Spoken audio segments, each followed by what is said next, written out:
Oke. Assalamualaikum warahmatullahi wabarakatuh. Salam sejahtera buat kita semua. Selamat pagi, shalom. Saya Asroyen SPD, mahasiswa PPG di Universitas Muhammadiyah Purwokerto. Pada hari ini, Senin tanggal 4 Maret 2024, saya melaksanakan ujian kinerja praktik pembelajaran di SMA Negeri 1 Siberut Utara dan dibuktikan kartu ujian, lalu kemudian dibuktikan dengan tanggal 4 hari ini, yaitu Maret 2024. Baik Bapak Ibu, silakan disaksikan.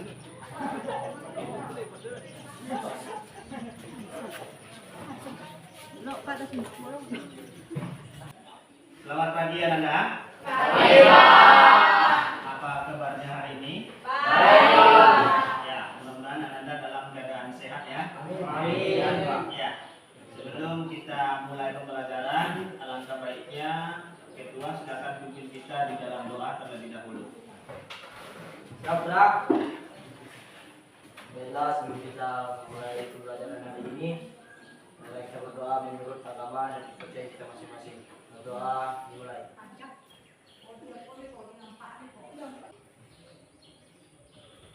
Berdoa selesai. Ya, selamat pagi. Pagi, Pak. Oke, sebelum kita lanjutkan, ya silakan dengarkan absennya terlebih dahulu. Adel, Ari, Hadir, Pak. Salsabila, Hadir Pak. Esta, Hadir Pak. Gracia, Hadir Pak. Simpson, Hadir, Pak. Ilham, Aloysius, Rohan, Hadir, Pak. Prasasti, Hadir Pak. Chelsea, Pak. Jufri, Magdalena, Maria Sepia, Hadir Pak. Rindi, Hadir Pak. sakit ya, Dela. Hadir Pak. Oke, baik. Satu orang yang tidak hadir ya. Ya. Oke, sebelum kita lanjutkan, Bapak minta satu orang untuk memimpin lagu Indonesia Raya. Silakan.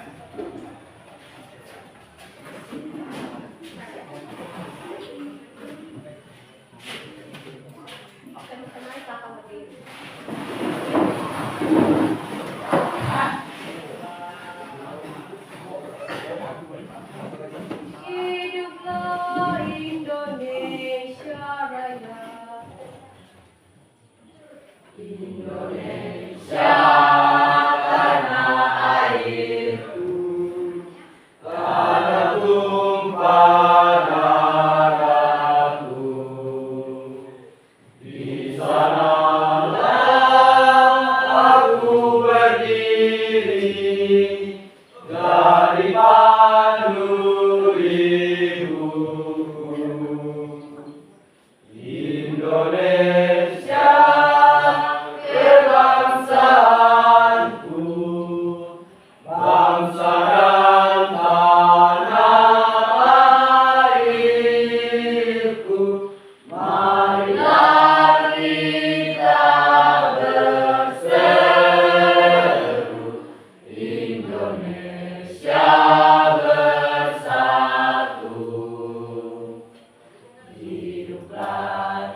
Indonesia Raya, merdeka, merdeka.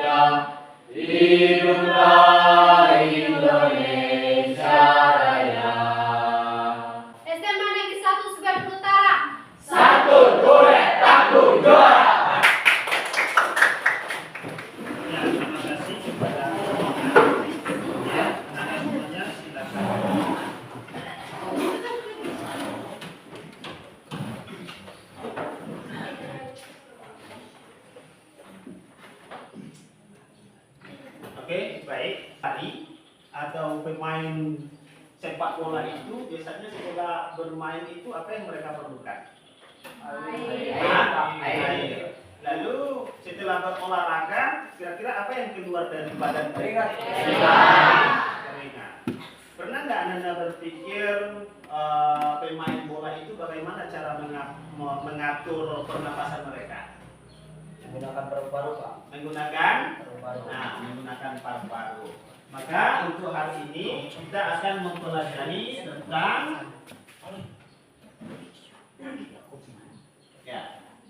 kita akan mempelajari tentang sistem ekskresi pada manusia. Ya. Nah, jadi tujuan pembelajaran kita hari ini yang pertama, ya, siapa yang bisa membacakan? Satu orang, ada? Pak. Ya, silakan.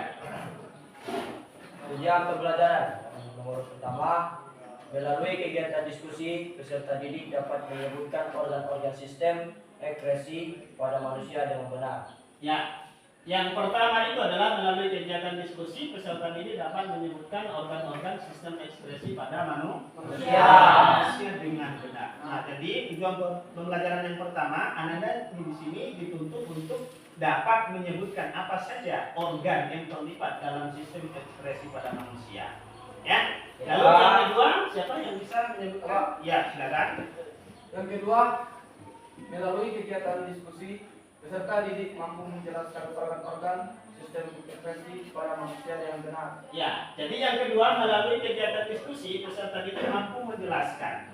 Nah, jadi selain kamu menyebutkan, Anda juga bisa menjelaskan sistem ekskresi pada manusia dengan tepat atau dengan benar. Begitu ya, jadi kamu nanti akan dikelompokkan. Di dalam kelompok itu kamu nanti akan berdiskusi. Nah, lalu yang ketiga adalah melalui kegiatan diskusi, peserta didik dapat menganalisis hubungan antara struktur dan fungsi penyusun organ ekskresi pada manusia dengan benar. Artinya, di sini organ-organ yang terlibat dalam sistem ekskresi pada manusia ini ada keterkaitan antara satu dengan yang lain. Bagaimana proses kerjanya antara yang satu dengan yang lain. Nah, jadi kamu nanti di sini Anda semuanya akan dituntut untuk berdiskusi dan menjelaskan, menganalisis tentang itu. Lalu yang terakhir adalah melalui kegiatan diskusi, peserta didik mampu mengkomunikasikan. Nah, artinya di sini setelah Anda berdiskusi, Anda mampu menjelaskan atau menyampaikan atau menjelaskan secara detail tentang apa saja alat-alat ekskresi yang terlibat dalam manusia atau organ-organ ekskresi yang ada pada manusia. Bisa dipahami ya? Bisa. Untuk menyelesaikan ini, maka Bapak di sini akan bagi kelompok. Maka kelompok kemarin kan sudah kita bentuk, maka nanti akan duduknya per kelompok sesuai yang sudah ditentukan kemarin. Ya, bisa dipahami ya? Bisa. Oke, silakan bentuk kelompoknya.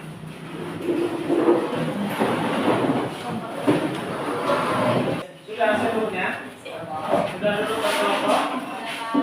Oke. Jadi Bapak bagikan LKPD ya. Nanti Bapak jelaskan setelah Bapak bagikan ini terlebih dahulu. Ini kelompok.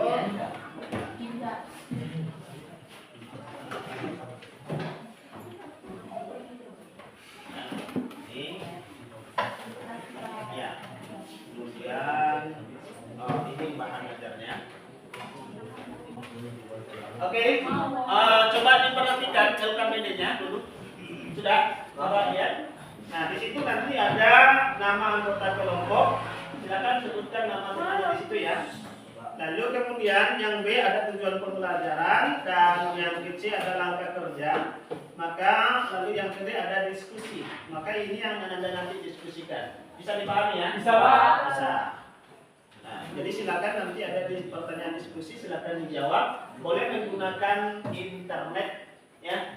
Bisa dicari di Google. Tidak jadi masalah. Selain daripada Pak Najam yang sudah ada, mohon dicari di Google, tidak jadi masalah. Ada pertanyaan sampai di sini? Nah, jadi kan ini yang dituju A itu apa? Jadi A di sini apa? Artinya apa? Saya. Nah, yang kelompok ini kelompok apa? Kelompok hati sudah bisa. Ada yang ditanyakan? Coba. Nah, sudah bisa ditanyakan. Sudah ya. Nah, jadi P ini yang diperlukan, kemudian bunyinya. Oke? Ya. Yang ini sudah.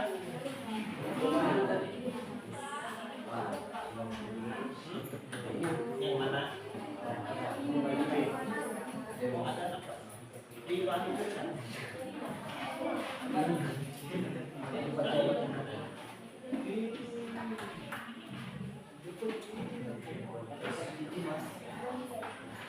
Ini kelompok kulitnya. Ada yang tidak mengerti.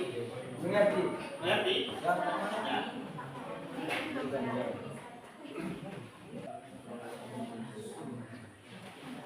Ya. Ya bisa juga. Saya. Yang ini gimana? Tidak ya. Kita menggunakan unsur ya yang lain. Ada paketnya.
Sudah?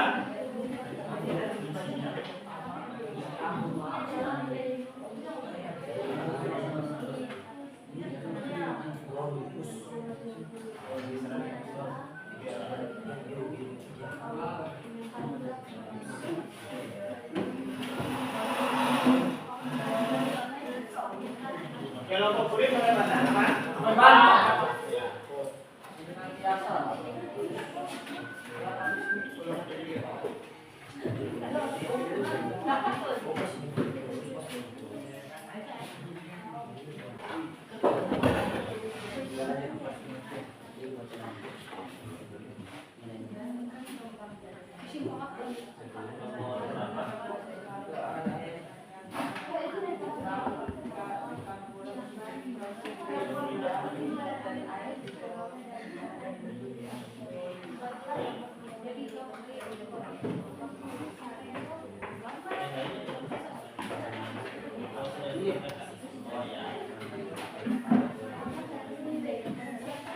Yang ini susah.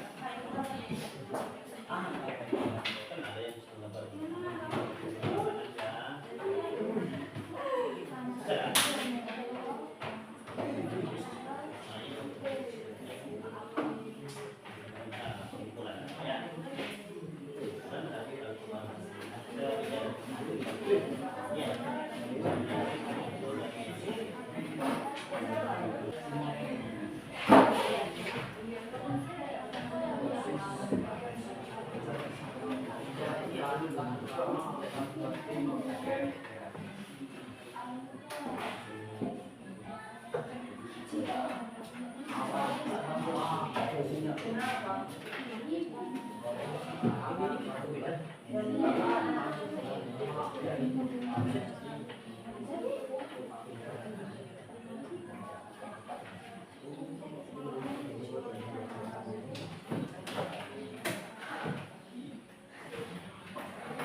Sudah semuanya? Sudah, Pak. Sudah, oke, baik. Perhatikan.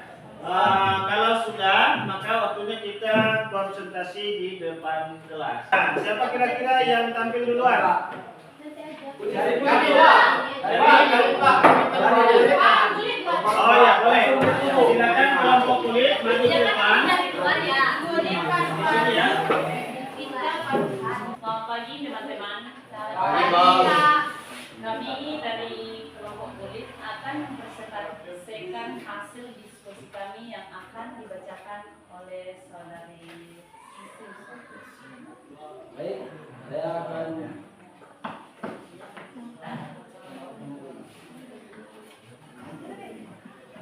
kami dari kelompok kulit akan membacakan hasil diskusi kami.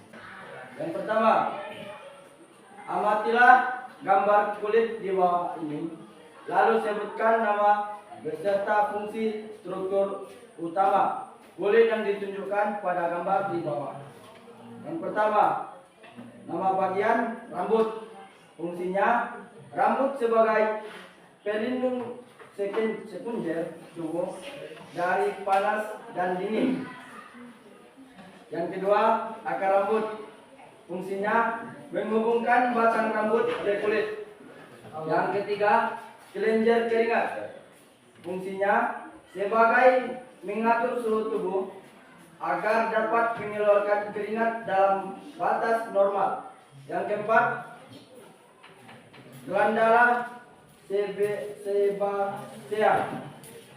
Fungsinya mengeluarkan zat minyak yang disebut sebum. Yang kelima, akar rambut. Fungsinya menghubungkan batang rambut ke kulit. Yang ketiga, bagaimana proses mengeluarkan keringat pada manusia? Jawabannya,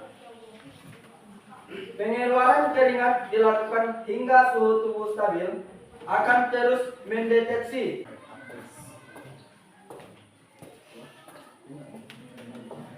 Teman-teman, itulah hasil diskusi kami.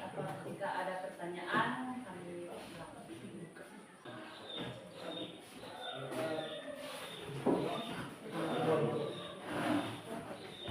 Baik, saya Nicholas Jerman dari kelompok hati ingin menanyakan pada kelompok kulit bagaimana proses pengeluaran keringat yang diatur oleh pusat pengatur suhu di dalam otak. Oke, saya akan menjawabnya.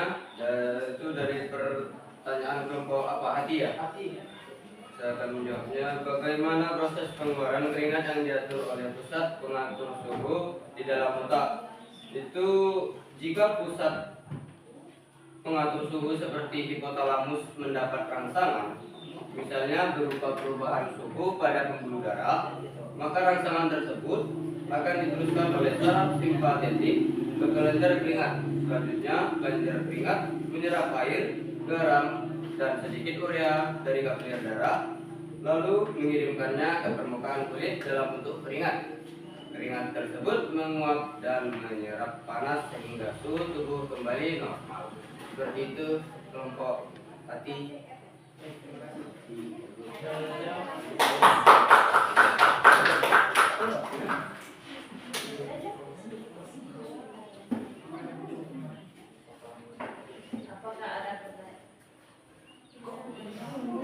Apakah ada pertanyaan atau masukan dari kelompok lain?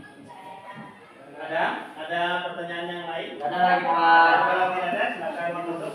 Sekian dari baiklah, terima kasih. Sekian dari kelompok kami. Ya, beri aplaus untuk kelompok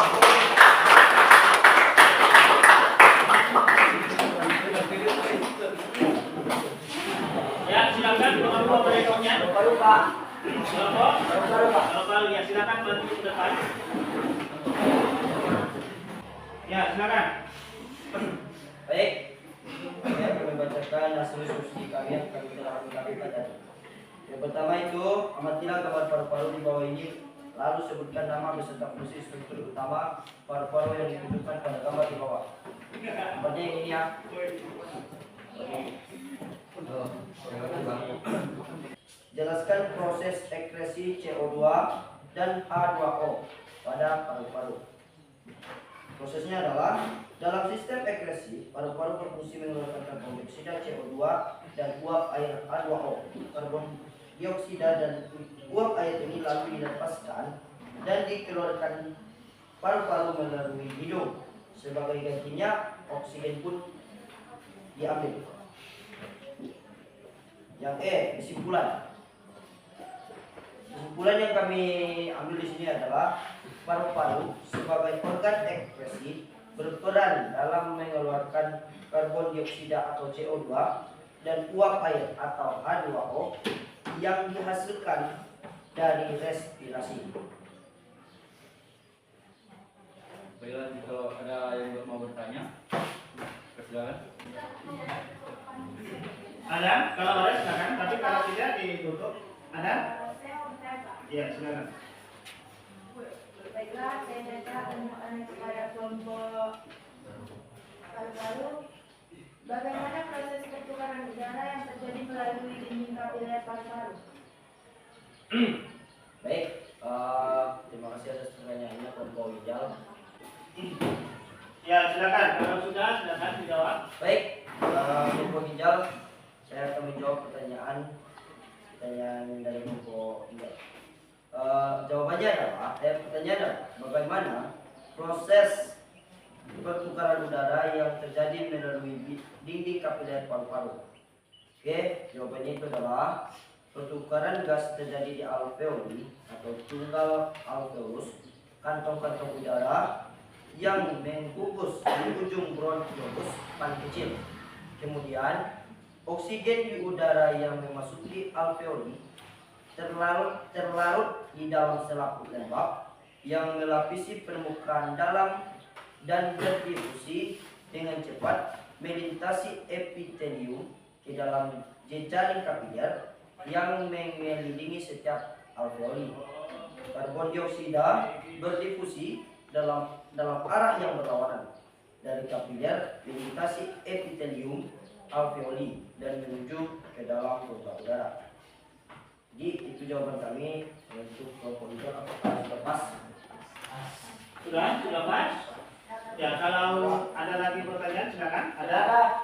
Ada? Kalau tidak ada silakan ditutup. Itulah diskusi kami. Kalau ada kesalahan, kami mohon maaf. Terima kasih. Ya. Ya, selanjutnya. Selamat pagi semuanya. Selamat pagi. Baiklah, kami dari kelompok ginjal akan menyampaikan hasil diskusi kami. Jadi hasil diskusi kami akan dibacakan oleh Adik Fitriya. Pada Adik Fitriya. Soal pertama, amatilah gambar ginjal di bawah ini lalu sebutkan nama penyebab tertentu dalam ginjal. Namanya ini ya teman-teman. Yang nomor 1 namanya medula. Nomor 2 pelvis ginjal. Nomor 3 korteks. Nomor 4 pelvis. Nomor 5 arteri ginjal. Nomor 6 ureter. Nah, kesimpulannya adalah ginjal atau ren berbentuk seperti buah biji kacang merah. Kacang merah ya teman-teman. Ginjal terletak di kanan dan di kiri tulang pinggang, yaitu di dalam rongga perut, pada dinding tubuh dorsal dan berfungsi dalam pembentukan urin. Di dalam ginjal terjadi serangkaian proses pembentukan urin, yaitu filtrasi atau penyaringan, yang kedua reabsorpsi atau penyerapan kembali, dan fermentasi atau penyeluruhan. Sekian hasil diskusi kami. Jika ada yang belum mengerti boleh dipertanyakan kembali. Baik.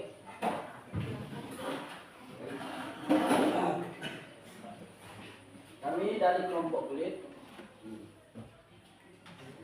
ingin bertanya kepada ginjal. Dan apa saja contoh penyakit yang ditimbulkan oleh ginjal? Terima kasih. Terima kasih atas pertanyaannya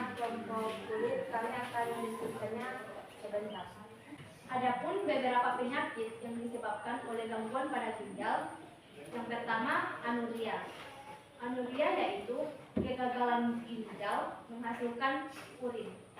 Yang kedua albuminuria, yaitu terdapatnya albumin maupun protein lain di dalam urin karena terdapat kerusakan pada glomerulus.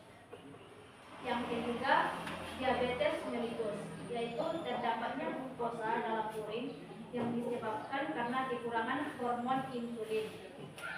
Yang keempat, diabetes insipidus, yaitu produksinya urin berlebih dikarenakan kekurangan hormon antidiuretik. Yang terakhir, batu ginjal, yaitu terbentuknya garam kalsium pada ginjal sehingga menghambat keluarnya urin. Oke, ada yang mau ditanyakan lagi? Semuanya sudah menjelaskan. Pas. Ada yang mau bertanya lagi? Ya, kalau tidak ada, silakan di. Sekian dari kami kelompok ginjal. Terima kasih atas perhatiannya. Ya, saya Baiklah teman-teman, kami akan membacakan hasil dari kelompok kami yang dibacakan oleh tim kita Nicholas.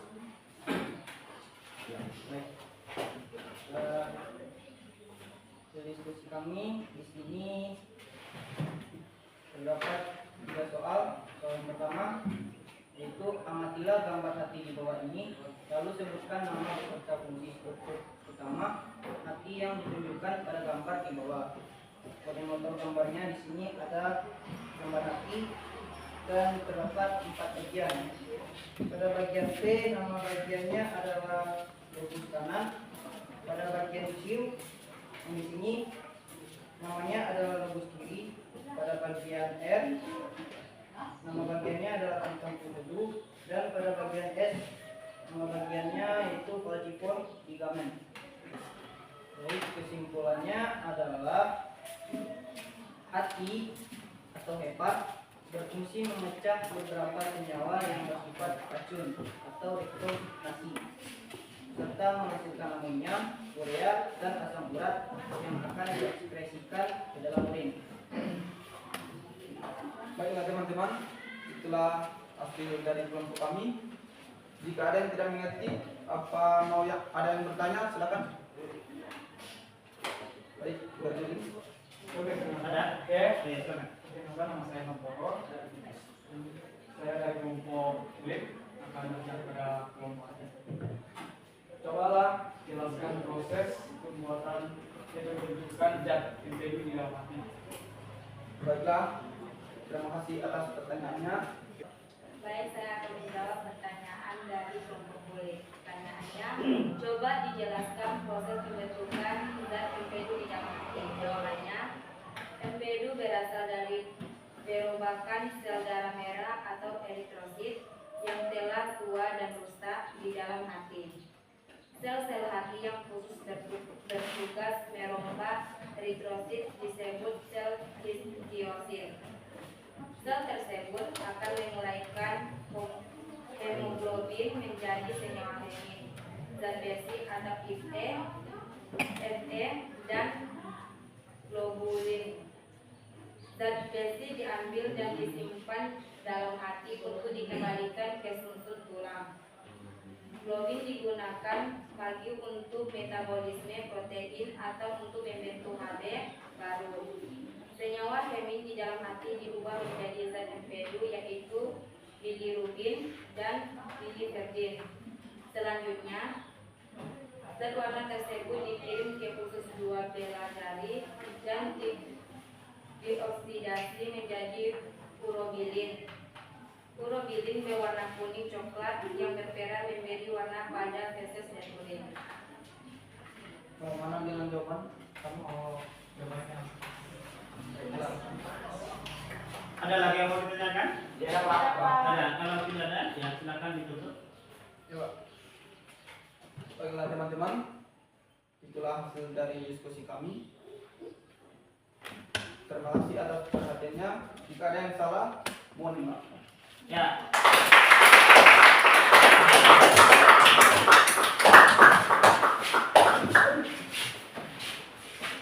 Sudah?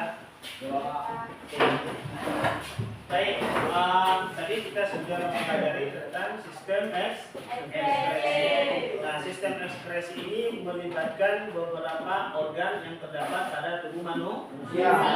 Apa saja itu? Yang pertama adalah ginjal. Nah, yang kedua adalah hati. Yang ketiga adalah kulit. Yang keempat adalah paru.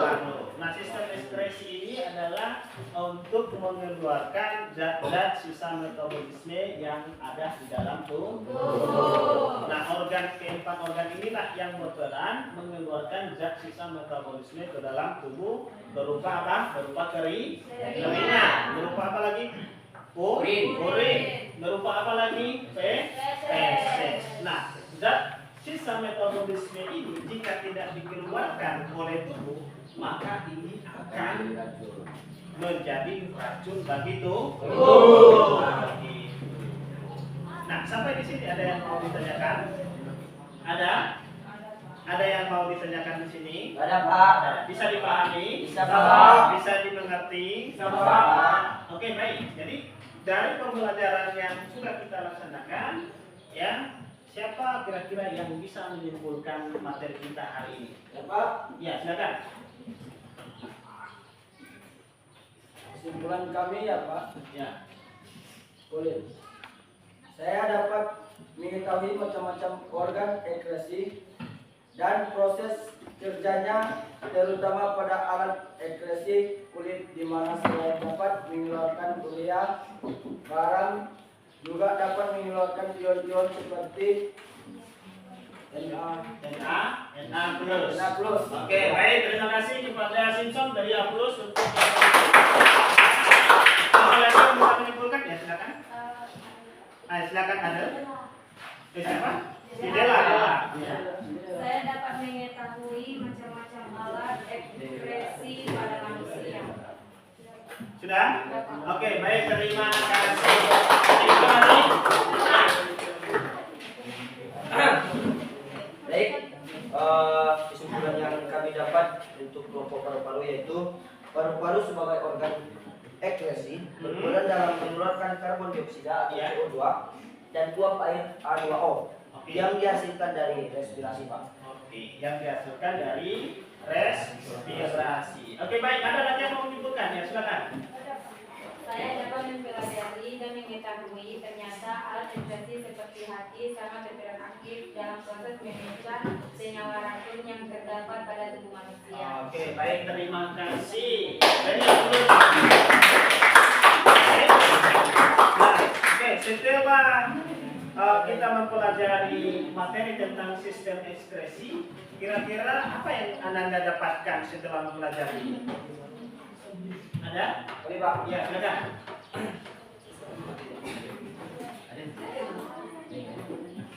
Ada?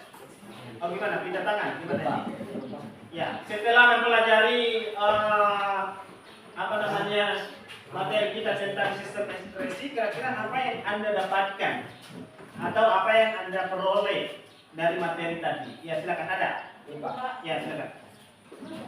Kami dapat mengetahui bahwa paru-paru bukan hanya sekedar menghirup dan mengeluarkan oksigen saja, tetapi bagaimana paru-paru itu bekerja. Oke, jadi paru-paru itu bukan hanya sekedar menghirup dan mengeluarkan oksigen, tapi Anda bisa mengetahui bagaimana paru-paru itu bisa bekerja. Nah, siapa lagi yang bisa? Ya. Yang kami dapat adalah saya dapat mengetahui macam-macam organ ekspresi dan proses kerjanya, terutama pada alat ekspresi kulit di mana selain dapat mengeluarkan urea, garam juga dapat mengeluarkan ion-ion seperti Na+. Oke, jadi Anda bisa mengetahui alat-alat ekspresi yang terdapat pada manusia. Oke, ada yang mau ditanyakan sampai di sini? Tidak ada? Nah, kalau tidak ada, silakan kembali ke tempat duduknya seperti semula. Ini ada lembar prostes. Silakan Anda isi dan jangan lupa namanya ditulis di sini ya. Nah, jadi setiap akhir pembelajaran kita harus mengadakan prostes. Tahu prostes? Tahu. Ya, jadi silakan nanti ditulis namanya, lalu lalu disilang saja. Bisa? Bisa, Pak.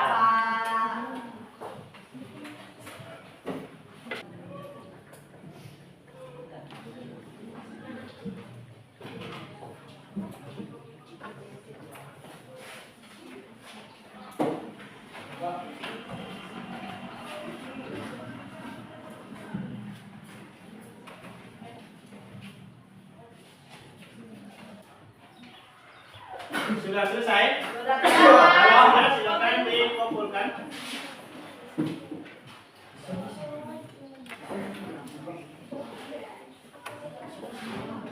Kalau sudah, boleh dikumpulkan.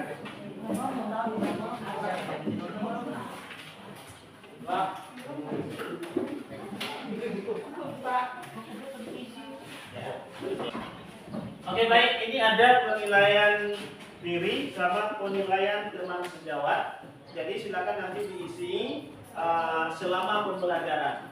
Misalnya Ananda itu mengerjakan tugas sendiri tanpa dibantu oleh orang lain. Jika iya, silakan di checklist. Jika tidak, kasih silang saja.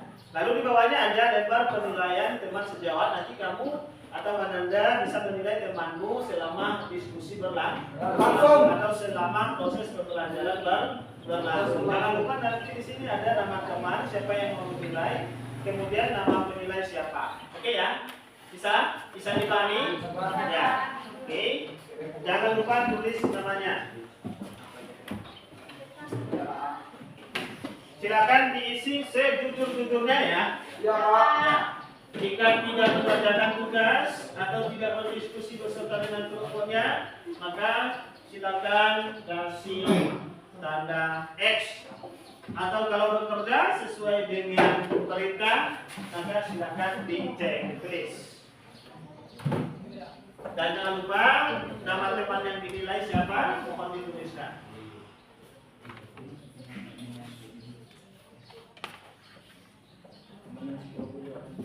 Ya.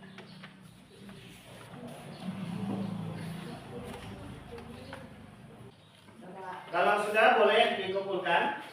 Ada yang sudah? Ya.